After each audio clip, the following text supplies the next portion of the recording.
Si. Les amis, Perek Zayin.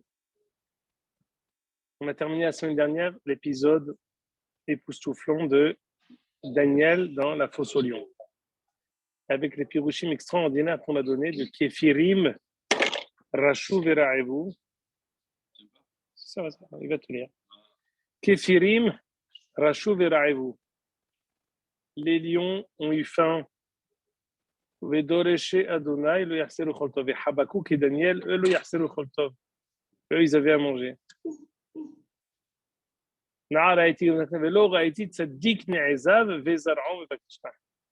C'est le hidouche extraordinaire que Daniel était là-bas dans la fosse au lion, accompagné de Habakouk. Il a fait là-bas l'El Seder. Maintenant, hier, avant de dormir, j'ai étudié le Sefer Yossifoun. Le Sefer Yossifoun de Flavius Joseph. J'ai vu dans la Hakdama, une Hakdama extraordinaire qui dit que... Pardon? En hébreu.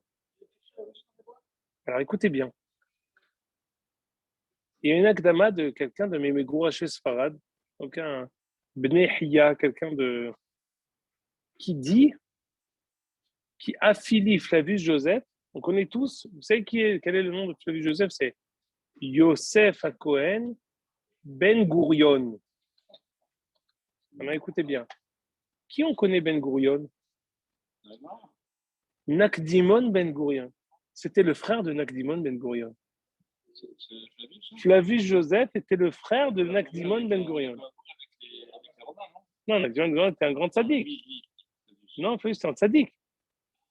Tzaddik, alors je me suis admis, je viens pour exclure de votre idée que j'avais moi aussi, qui on attribue à ce, en tout cas ceux qui écrit l'Akdama, qui était tzaddik, qui est Sod Olam, Hacham, Maskil, Gadol Batora, tous ces Toharim, il attribue à Flavius Joseph. C'est dans ce sens-là qu'on voit que Rashi, dans chaque endroit, il ramène le Sefer Yossifoun, et le Sefer Yossifoun fait force de loi. Et c'est ce Sefer Yossifoun qui dit, d'entrer dans le Perek Bet, il y a un épisode avec Daniel. Oui, il raconte Daniel, et lui relate que, on a dit d'où on sait que c'était l'El Seder, l'épisode de Daniel. Lui, Yossifoun, il relate que l'épisode de Daniel dans la fosse au lion, c'était l'El Seder. Et donc, il raconte là-bas il y a plusieurs choses, plusieurs prakim. Mais le Ikar du Sefer Yossifoun, c'est pas les prakim Alev, Bet, Gimel, Dalet. C'est le Perek Vav où là-bas, il parle de la destruction du deuxième Beth Amikdash. Mais, pardon? Qu'il a vécu. Il y a beaucoup de choses qu'il ramène, qu'il a eu de tradition, mais il y a des choses qu'il a vécues, et c'est là-bas le Ikar de la, on va dire, de l'importance du Sefer Yossifoun, c'est justement l'histoire de la destruction du deuxième Beth Amikdash. Je sais pas comment. Alors maintenant, dans quelle langue il a été écrit? Est-ce qu'il a été écrit en latin, en romain ou en hébreu? Je sais pas. Moi, celui que j'ai, il a été traduit en hébreu. Donc voilà. Et j'étais très étonné de savoir qu'il était le frère de Nakdimon Ben Gurion. Moi, j'avais vu, c'est que Flavius Joseph était en quelque sorte utilisé par les Romains pour écrire l'histoire que eux voulaient qu'on écrive. Est-ce que Flavius Joseph a été un instrument par les Romains d'écrire l'histoire? C'est possible. Mais en tout cas, ça ne remet pas forcément en cause sa, on va dire, son intégrité dans la Torah. Peut-être qu'il a été forcé, peut-être qu'il n'avait pas la possibilité de... Pardon? Bien sûr. Non, mais c'est possible que, par exemple, Daniel, ils s'en fichent les Romains de ce qu'il y a avec Daniel. C'est peut-être plus par rapport au deuxième Beth Amikdash. Non. En grec. Trop bien. Al-Kol Panim, ça c'était une Akdama. Non, donc, c'est ce qu'on a fait la semaine dernière. Maintenant, on revient en arrière. Le Yalkut Shimoni dit, regardez, lisez avec moi Perek Zayin Pasuk Aleph. Bishnat Hada level Shatzar Melech Babel. Naniel Helem Haza, Behezve Reshe al Mishkave, Bedain Helma Chetav, Resh Milin Amar. Si vous faites attention, on est reparti en arrière. On était à Dariavesh. La chronologie, c'est Nebuchadnezzar, Belshazzar, et après Dariavesh. Eh oui, Evil Merodach, ou non? Est-ce que Evil Merodach, il n'apparaît pas dans le livre? Est-ce que Evil Merodach était le frère de Belshazzar ou son papa? On a dit Mahloket Rashi et les autres Rishonim. En tout cas, la chronologie des rois telle qu'elle apparaît, c'est Nebuchadnezzar, Belshazzar et après Dariavesh. On a eu l'épisode de Daniel Begova Arayot avec Dariavesh. Dariavesh qui était un roi tzaddik, Dariavesh qui a été Parasumadai, Dariavesh qui était celui qui a succédé au rêve de Belshazzar de Mene Mene Tekel Upharsin, que tu vas transmettre ta malchut à Dariavesh. Et là, qu'est-ce qu'on fait? On revient en arrière. Mishnat Hadal et Belshazzar. On revient à la première année de la malchut du règne de Belshazzar. Dit le Kouchimani. Pourquoi le Sefer a été écrit dans le désordre? Très intéressant. Et la mettra chez Sefer Daniel Beruach HaKodesh Nichtav. Pour te dire qu'il a été écrit avec inspiration divine. Comment ça? S'il avait été écrit de manière chronologique, on aurait estimé que le Sefer Daniel est un Sefer historique. Comme la vocation d'un Sefer historique, c'est la chronologie. Début, la fin, avec comme colonne vertébrale et ligne de lecture, la chronologie des années, les unes après les autres. En cassant la lecture de la chronologie, en écrivant un autre ordre, on dit qu'en fait, il y a parfois des ordres qui sont plus profonds, des ordres et des sdarim divins qui viennent nous dire que finalement, Daniel s'ajoute à tous les autres sfarim qui ont été écrits de Ruach HaKodesh par l'inspiration divine. Donc d'où l'écriture dans le désordre des prakim. Daniel, pardon? Non, Daniel, pas par Shmuel. Quand tu dis c'est par Shmuel, on avait dit que c'était Ezra Sofer, c'était Agdola. J'ai lu dans Article que, en fait, jusqu'au Pérec Vav, c'est comme c'est Anshek et c'est Agdola qui ont écrit, c'est la troisième personne. Et à partir du Pérec Zayin, c'est Daniel qui écrit à la première personne. Très bien. Parce que dans les premiers Shurim, j'avais dit que c'était Daniel qui avait écrit son livre. Et après, j'avais vérifié que c'était faux. Que la Gemara dans Abadra, elle n'estime pas que c'est des Nevi'im qui l'ont écrit. Il y a une Gemara dans Megillah à propos de Nisdarzea et Eretz Israël, quand Jonathan a voulu traduire. Mais là, quand on cite les auteurs de chaque livre, c'est la Gemara dans Ba'avatra, Yudalet Tedvav, qui dit là-bas quels sont les auteurs. Par exemple, il dit là-bas que Ruth a été écrit par Shmuel. Et Shoftim. C'est là-bas. Menachim par Mirmiyahu, très bien. Yoshua, c'est Yoshua Katavet Sifro. Mais tout ça pour dire que là-bas, la Gemara, on attribue Daniel. Et c'est une bonne remarque que mon beau-père dit, qu'en fait, on voit que jusqu'à présent, on a vu des événements avec des rêves de rois et Daniel qui vient les interpréter. C'était jusqu'au Pérek Vav. À partir du Pérek Zayin, en tout cas ce Pérek et le Pérek qui vont suivre, c'est des visions de Daniel. C'est Daniel qui nous raconte ses propres rêves. Vous comprenez? Ici, on va voir un rêve de Daniel. Déjà, on va voir. Seconde. On nous dit que on place ce rêve de Daniel à la première année du règne de Belshazzar. Mais c'est un lien qui est fortuit. C'est juste pour lui donner une date. Mais fondamentalement, ça n'a rien à voir avec Belshazzar. C'est possible qu'il y ait un lien profond. L'apparition de ce rêve, je pense pouvoir expliquer de manière simple, que l'apparition de ce rêve, la première année du règne de Belshazzar, c'est en fait quand on fait une passation de pouvoir de règne en règne. Alors Daniel, maintenant, il va rêver un rêve extraordinaire sur les Arba Malchuyot. Donc, c'est pour ça que c'est peut-être la première année, mais on va essayer de comprendre de quoi il s'agit. Donc, en tout cas, très bonne remarque. Ici, on parle des rêves de Daniel. Et on dirait que c'est Daniel qui aurait écrit son livre à partir du Pérek Zayin. Je veux m'arrêter juste sur un lien, sur un terme. Helma Ketav Reshmilin Amar. Reshmilin, on veut dire ici, Daniel, il nous donne que exactement des Raché Prakim. Il nous donne le compte rendu avec les titres, exactement. Les titres de chapitre, c'est les titres. Quand tu regardes quelque chose, c'est les titres. C'est pas les détails. Attention, ce qu'il va nous décrire va être très détaillé. Et avec ça, ça s'appelle Reshmilin. Ça s'appelle des kotarot, des titres, des Raché Prakim. Ané, Daniel, Ve'amab. Hazé, Avid, Behezvi, Emledia. J'ai vu dans mon rêve. Va'aru, et voici, Arba, Ruhe, Shimaya. Merihan, le Yamma, Rabba.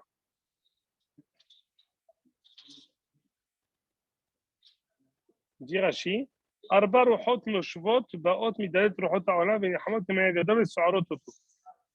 Le souffle, le vent qui souffle des quatre coins cardinaux, des quatre points cardinaux, Megihan le Yamarabba, sur l'océan. Comme imaginez-vous une mer à perte de vue et comment dire, le vent qui souffle des quatre côtés, comme s'il se mesurait à la mer. Très bien. Ve'arba hevan ravrevan. Il aperçoit également 4 hayot. Alors, mon beau-père traduit 4 monstres. Non, pas forcément. Le dernier, voilà. Le dernier, il est innommable. Il va dire ici, Daniel, que le dernier est innommable. On va voir pourquoi il est innommable. Qui il est. Mais tous, on va voir qu'on va leur donner des titres de hayot qu'on connaît. Salkan Minyama, attention, ces 4 hayot, elles sortent de l'eau. Elles ne sont pas arrivées du ciel. Imaginez-vous comme dans les dessins animés, quelqu'un qui sort de l'eau. Il apparaît de l'eau. Il faut comprendre, hein, tous ces détails-là, il faudra essayer de les expliquer. Ça veut dire quoi qu'ils apparaissent de l'eau vers la terre sèche? Pourquoi ils ne viennent pas de la terre sèche vers l'eau? Pourquoi ils ne viennent pas du ciel vers la terre sèche? De quoi s'agit-il? Shanyan Daminda. Chaque haya, elle est différente l'une de l'autre. Kadmayata, la première, qui est arrière, comme un lion.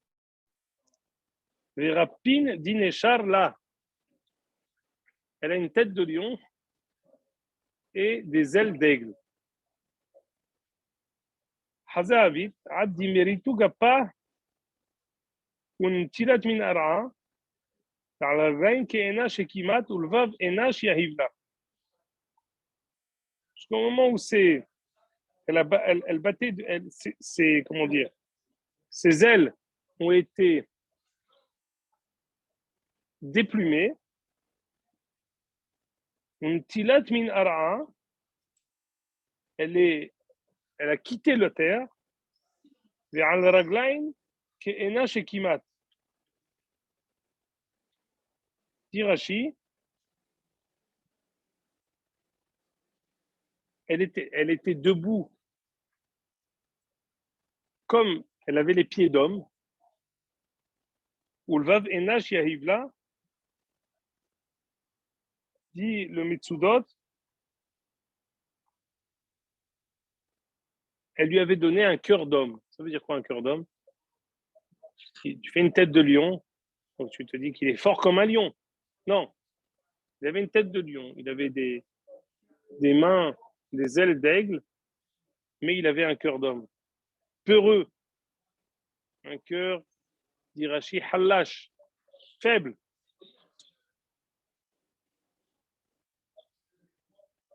Qui c'est? On va y revenir tout de suite. Il faut essayer de comprendre comment chacun des détails va apparemment répondre aux critères et aux attributs de Bavel, Malchut Bavel. Va'aru heva. Ahorit inyana. Maintenant, voilà la prochaine haya. Damia Ledov. Elle ressemble à un ours. Alors attendez. C'est très intéressant. Comme il s'agit ici de Parasumadai, et qu'ils disent Dov et Ze'ev. C'est-à-dire que, vous voyez que Dov, c'est qu'en araméen, le Dalet et le Zayin s'interchangent. Dov et Ze'ev. Il y a aussi, ça fait ici référence à Parasumadai. Parasumadai, c'est Dov et Ze'ev. Il y a un loup et un ours. Velistar had kimat. Elle a dans sa bouche 3 côtes, 3 tzlaot dans ses dents. Elle tient dans sa bouche 3 bouts de viande. Lève-toi, mange de la viande encore. Parasumadai. Pas Parasumadai. Shemonimum atiom. Mishté 180 jours. On fait un jour, on va avoir Be'ezrat Hashem, Shabbat et Shavuot. On va difficilement réussir à gérer. Et imaginez-vous chez Ahashverosh, 6 mois de Mishté. Il faut gérer. C'est le gouffre. Bon, on va voir ça tout de suite.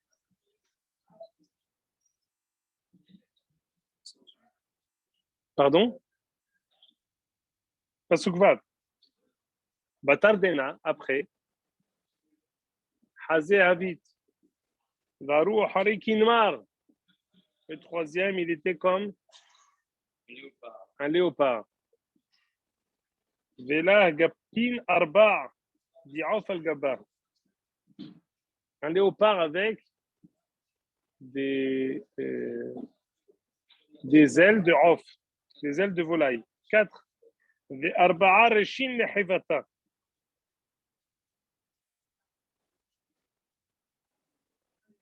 Avec 4 têtes. Ça veut dire quoi? C'est ici, on va essayer de voir exactement comment ça fait référence à Yavan. Peut-être 4 rois, mais imaginez-vous, c'est vrai que c'est 4 hayot. C'est des hayot qui sont recomposés. C'est pas des hayot. C'est pas un lion, un aigle et un léopard. Non, à chaque fois on a dit la tête, mais elles ont après un détail. Elles ont ensuite différentes. Il y a des comment dire. Ici, ce léopard, il a aussi des 4 têtes. Alors, écoutez bien. Soukzaï. Batardena, après ça, Hazé Avid de Hezbel Elia. Alors, c'est intéressant parce qu'il y en a qui font la remarque de dire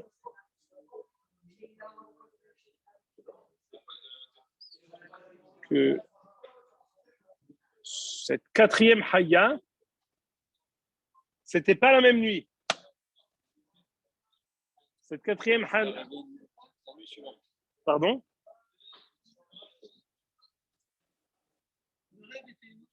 Une autre nuit. Le rêve était une autre nuit. Pourquoi? Parce que regardez le passage ce qu'il dit. Pourquoi il répète ça? On était là. Au début, il dit après ça, après ça, après ça. Et là, il nous dit Rachid nous dit בלילה אחרת. 3 הראשונות ראה בלילה אחת, וזו לא בלילה אחרת, על שם שהיא שכולה כנגד שלושתם. La malchut הרביעית, elle est שכולה, d'ailleurs c'est une מחלוקת. Est-ce que chez malchut הרביעית, elle est comme les 3 autres, ou alors elle est plus que les 3 autres réunis? Tellement elle est importante. Là, on y va. Batardena Hazavit Behezvel Elia Baru Hiva Revi'a Dehila. Vous une 4e Haya, il la nomme pas. Elle était effrayante.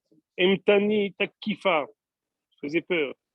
Shinaim di Farzella Ravrevan, elle avait des dents en fer. Akhla, ou Maddeka, ou Sh'ara Beragla Rafsa. Elle marchait, elle écrabouillait et elle piétinait tout ce qui était sur son passage. Elle était totalement différente de celles qui l'ont précédée. Les Karnaïn, Asarla, elle avait 10 cornes. Alors, quelle est l'identité de cette Haya? Il y en a qui disent, très intéressant, que c'était un porc. Et parce qu'on dit Kharsemena Hazir Miya'ar, les Iz Sadaïr Aina. On n'a pas, on dit toujours quand on dit que Malchut Edom, elle est comparée au porc, où elle montre ses pieds et qui sont cachés, en fait, l'intérieur. Pourquoi on ne l'a pas mentionné? Parce que toujours le porc, c'est quelque chose de répugnant, c'est quelque chose de. Moi, j'étais à l'école publique et quand à la cantine, il y avait du porc, on disait pour les enfants qui sont de confession juive ou musulmane, aujourd'hui, il y a du porc. Comme si le porc, c'était moins cachère que le cheval. Non, les deux, c'est la même chose. Mais c'est le symbole du porc. C'est comme ça. Toujours, hein. Pas que le porc, tout. Toutes les choses, Dvarim Asurim. Non, non, pas à ma connaissance. On n'a pas le droit de commercer toutes les Dvarim Asurim. En tout cas, comme il a son symbole. Le porc, il a son symbole. Je sais pas le cochon et le porc. C'est quoi la différence? La différence entre le cochon et le porc, c'est le même?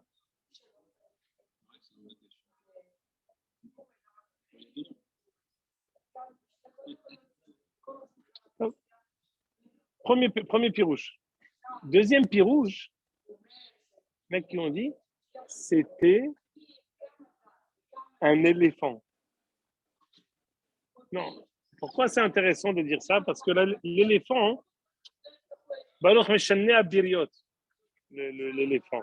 Parce que regardez ici, on dit, il avait des défenses. On sait que le cheval, l'éléphant, il a des défenses qui sortent de lui en fer, terribles. Et on dit ici qu'il écrasait tout ce qui était sur son passage, il écrabouillait. Donc c'est intéressant. Maintenant, de quoi il s'agit? Qu'est-ce que c'est exactement? Pourquoi l'éléphant? L'éléphant est vraiment, il est particulier dans sa. Non, il est différent de toutes les behemoths. Il marche à quatre pattes, mais il a une cinquième, il a une cinquième patte. Sa trompe, il l'utilise comme cinquième main. Il a ses défenses qui sont proéminentes, qui sont différentes des autres behemoths.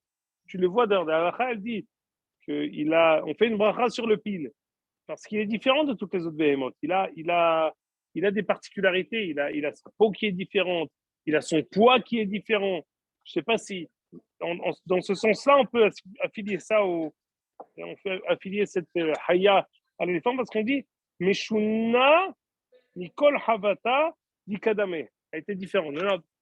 Si le porc, on comprend pourquoi ça ressemble à Edom, pourquoi l'éléphant, ça ressemble à Edom, ça, je ne sais pas. Il faudra essayer de voir. Mais c'est ça.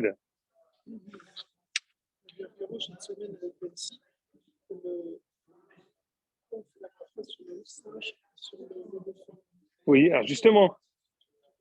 Vas-y. Justement, c'est ça ce que j'ai dit. Il y a une bracha qu'on fait sur l'éléphant. Vas-y. Maintenant, parce qu'il ressemble à l'homme.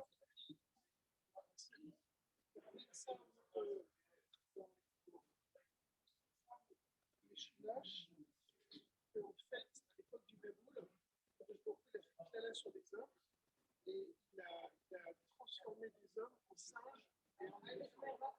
La forme de singe, le singe, c'est aussi partout à l'homme, l'éléphant Alors, c'est ça, exactement. On dit à propos de l'éléphant et du singe qui ressemble à l'homme. Maintenant, l'éléphant, il est intelligent. Comment vous savez? L'éléphant est intelligent. Et en plus, il est domesticable.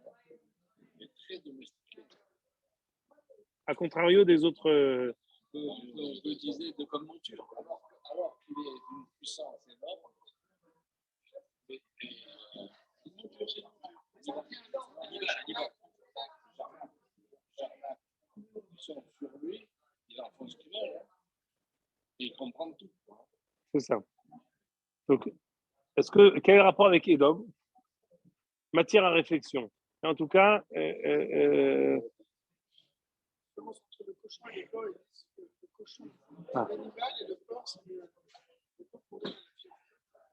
donc du porc, ce n'est pas du porc. Donc j'aurais dû dire que, voilà, j'aurais dû dire en fait que Daniel, il a vu du cochon. Donc, j'aurais dû dire ici que Daniel a vu un cochon.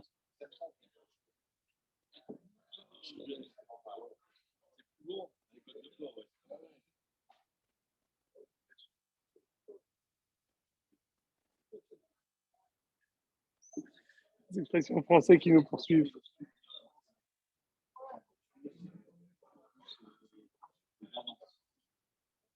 Oh. Alors écoutez, qu'est-ce qu'il a vu à propos de cette haya? Istakal Avid de Karnaya. J'ai vu. Il n'est pas nommé en plus, cette haya. Bien sûr. Pour ça. Pas désigné en tout cas. Je voyais les cornes. Il y avait toutes ces cornes, et parmi toutes ces cornes, il y en a une petite qui commençait à apparaître.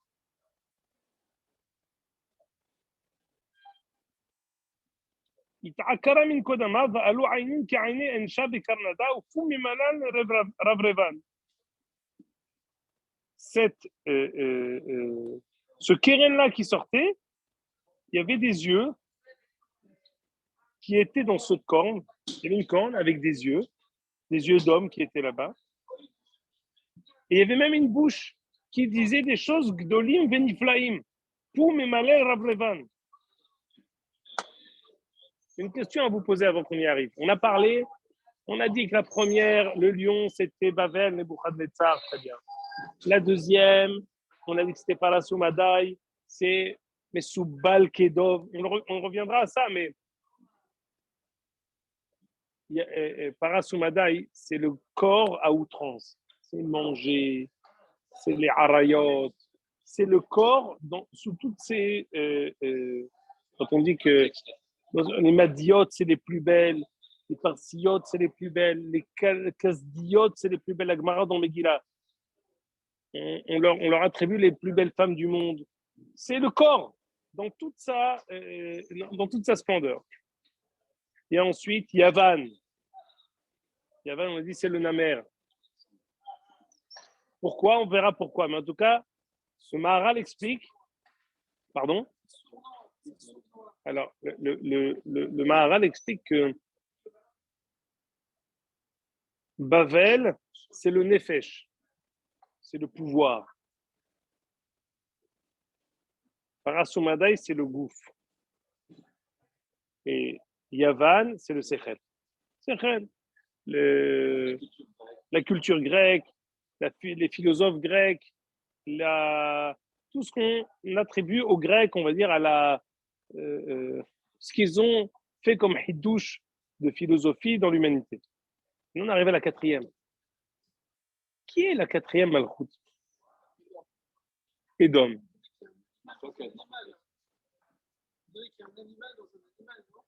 Alors, bien sûr, on verra toutes les différents symboles, mais ici, c'est très important pour moi de mettre le doigt sur ce que mon beau-père a dit. Monsieur Pardo a dit que la quatrième Haya, c'était Edom. C'est vrai, dans la Gemara, dans tout endroit, on dit Edom, Edom, Edom. C'est pas Pachout du tout. Entre autres, Metsudat David, entre autres, Ibn Ezra, disent que la quatrième Haya, c'est Ishmaël. Et c'est possible que les deux soient justes. Pourquoi? Parce que si vous vous rappelez, on avait dit dans le Halam de Nebuchadnezzar qu'il avait deux jambes. L'une Edom, l'autre Ishmaël.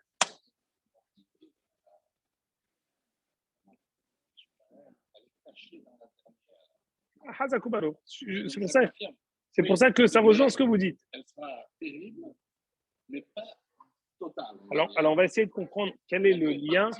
Quel est le lien? Alors, on va voir. On voit ici qu'il y a un double rôle. Et il faut essayer de comprendre de quoi il s'agit. Non, attendez, c'est pas fini. Ça veut dire que quoi? Ça veut dire que Rome, que Edom, c'est dans la troisième. Alors, attendez. Dans la mer. Si on dit, attendez, on donne deux solutions. Si on dit que la quatrième, c'est Ishmaël, deux possibilités. Soit Edom, il est chez Yavan, Oui, c'est soit, comme ce qu'a dit M. Pardo, Edom et Ishmaël se confondent dans la quatrième. C'est les deux solutions. Alors on va essayer de comprendre. Mais c'est pas fini. Je vous en prie, c'est pas fini.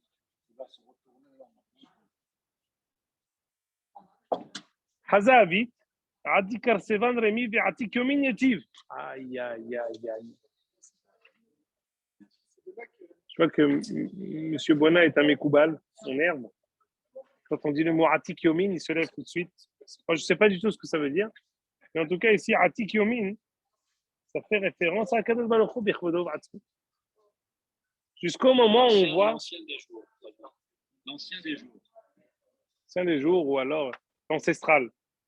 Hazavit Adikar Sevan Remiv, soudain, il voit un trône. Et Atik Yomin Yetiv, où est assis là-bas l'ancestral. L'évouché Kitlag Hivar, qui a un habit de blanc. Ou Sa'arreché qui est Amar Neke, et la couleur de ses cheveux est comme de la laine propre. Corsé chez Vivin Dinour. Corseillé de son trône émane des nitzotzot. Aujourd'hui, ce qu'on dit, Zikoukin Dinour, des feux d'artifice. Chez Vivin Dinour, il y avait de son trône émane des étincelles extraordinaires. Galgilohi Nour Dalik. Et de son crâne, il y avait aussi du feu qui émanait. Imaginez-vous cette description. On avait dit, je crois, que jamais on décrit Akadosh Baruch Hu. On avait dit la seule fois où on a décrit Akadosh Baruch Hu, c'est qui est fort, qui se rappelle, dans les derniers livres qu'on a étudiés. On a étudié Shir HaShirim. Akadosh Baruch Hu décrit Knesset Israël, mais il y a un moment où nous on décrit Akadosh Baruch Hu. Quand on le décrit, c'est la seule description qu'on a. Ici, c'est pas dit que ce soit Akadosh Baruch Hu. C'est pas qui c'est. C'est peut-être le Mashiach. C'est peut-être qui que ce soit qui vient pour maintenant. Ça peut être Am Israël, comme on a vu dans le rêve de Nebuchadnezzar. Qui c'est qui vient et qui fait tomber la petite pierre? C'est Am Israël. Peut-être ici c'est le symbole de Knesset Israël. Nous on a dit tout de suite, M. Boina avec ses connaissances antérieures d'ordre kabbalistique nous dit que Atik Yomin c'est Akadosh Baruch Hu. Non, ça peut être aussi le Mashiach, ça peut être Am Israël, ça peut être plusieurs. Tu as statué pour une possibilité. Nehar Dinur Naged Venafek Min Kodamoi. Il y a une sorte de fleuve de flammes qui émanent de lui. Et les falafini shamshune, des milliers et des milliers le servent. Veriborivan Kodamoi et Kumun. Des myriades de personnes sont assises devant lui. Dina Yetiv, des sifrin petihou. Les livres sont ouverts devant lui. Pardon? On va voir. Est-ce que c'est quelqu'un qui est. On dit à propos du Mashiach, le Shafat Bet Tzedek Dalil, le Riach Bemishor, le An de Ard. On dit des. Comment dire? Que le Mashiach, il jugera, on va voir. Hazéabit.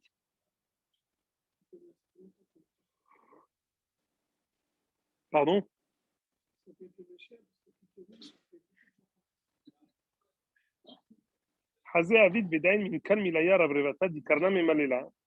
Et voit que l'une des cornes, elle commence à parler. Il voit qu'il y a une des hayot qui est tuée, avalée par le feu. Son corps est avalé. Je vous dis d'ores et déjà, je prends position pour un pirouche. La haya de Edom, elle est rétamée, avalée, annulée. Tandis que les autres hayot, les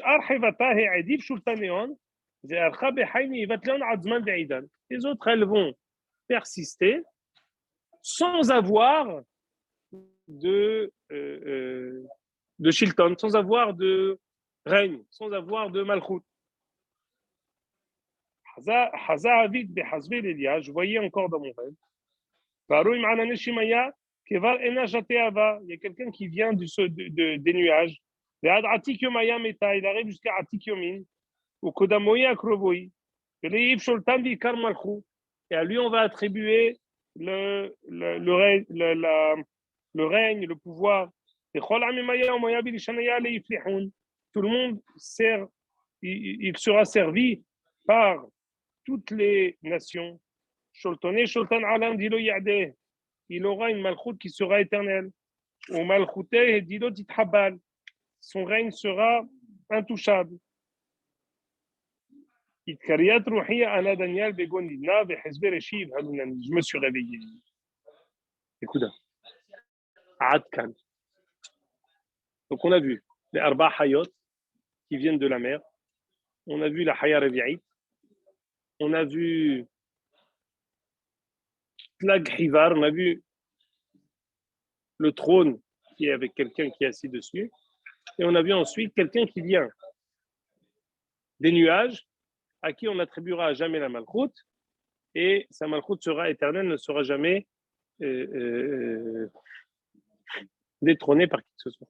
Adkan, le halom de Daniel. Les Hashem, la semaine prochaine, on étudiera l'interprétation de ça. Alors, le Maharal de Prague, il a écrit pas un livre, il a écrit la Akdama de son livre sur Hanouka, Ner Mitzvah. Il explique sous différentes facettes ce rêve de Daniel extraordinaire. Ad Kan